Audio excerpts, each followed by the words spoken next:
Well, hello, my name is Jason T. Ingram.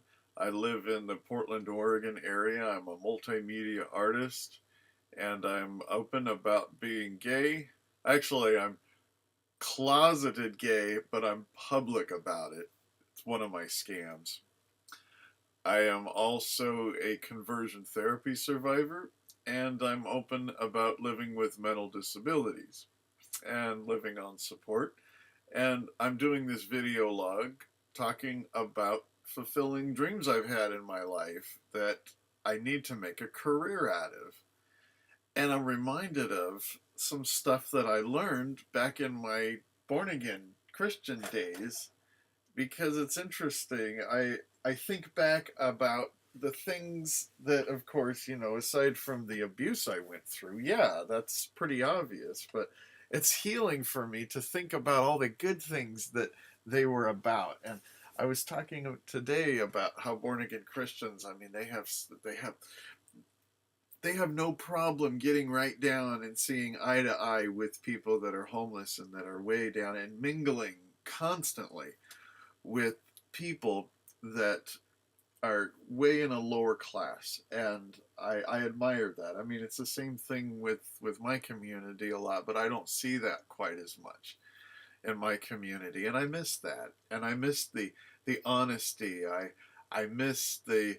I mean, I sometimes I'd rather have an aggressive person deal with me than a passive aggressive person. In fact, I would much rather have somebody try to resolve a conflict face to face than the kind of stuff that I've been facing in my life lately. And I'm exhausted. I'm tired. I'm tired of asking for help, asking and asking. And it gets exhausting after a while. I'm tired of not being heard. I am tired of being misunderstood and having my motives judged. It gets exhausting wanting to do my art and finding that the conflict with people in my life is enormous, and it uh, also has to do a lot with my stress level too, and it makes it even harder for me to get along with folks. And I've uh, before I talk more about my feelings, I was talking about born again Christians, and I heard. I've never calculated how many sermons I've heard in a 20-year period of identifying as a Christian. It's hundreds and hundreds, sometimes 7 times a week, 20 years ago, 23 years ago, back in 94, 95. And I disconnected from my family for a while, and I needed to, and I'm afraid it's happening again, and it's sad, and I feel like it has to happen, and I'm questioning it.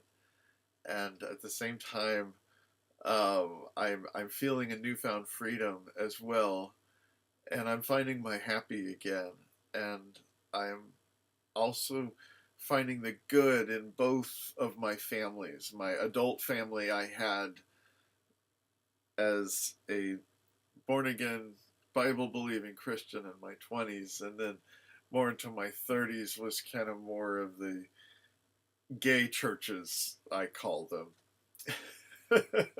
And they were. I call them a fucking, uh, what is it? A gay bar with stained glass. So the time is now exactly 4:01 a.m.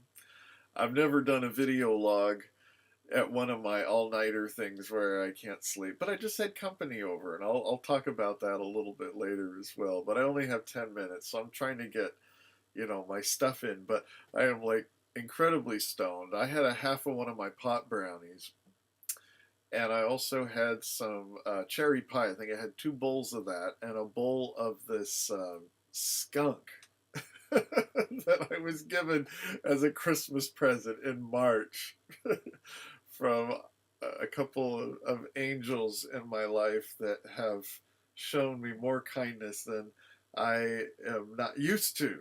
And so I'm remembering that because something that I've learned with one of these millions of sermons, maybe a half a dozen times or so, especially when I was in Bible school and training to be a minister is they said, you know, you're doing the will of God when everybody seems like they're against you, but everything seems like it's for you. One of the reasons why I'm doing this video log is to encourage other people who live with mental disabilities or any kind of, especially chronic health problems, especially chronic health problems that nobody can see. And they basically just have to trust you that you're not lying to them and, telling them that, no, I can't go there. It's too cold. It's too loud. It's too crowded. And a lot of people can't handle folks that are that high maintenance. And so a lot of times, we end up getting our motives judged a lot. And so I am facing so much stuff that's been coming at me like just. And I got to a place where I have been emotionally paralyzed. And that's what happens during depression a lot. But this kind of goes deeper than depression. I mean, this is kind of a thing where I think part of it is like, the blue screen of death is a good example of when somebody's having a panic attack and they just cease to function. And that's been happening this week. And like almost every week, and it seems to be getting more so after I finish taking my classes. For the last 4 weeks, I have really, really been taking more sleepy days, like I was at the beginning of the year, and that's good. I always try to congratulate myself for taking a total day off. So I've taken 1.5 sleepy days so far in this week, and it's been very refreshing. And watching movies, Pete's Dragon, Gone with the Wind, and what's another? Oh my God. The funny thing happened on the way to the forum. Oh my God. I love that shit. That is so fun. I wish we get back into making those kinds of movies. I'm sure they will be way more politically correct.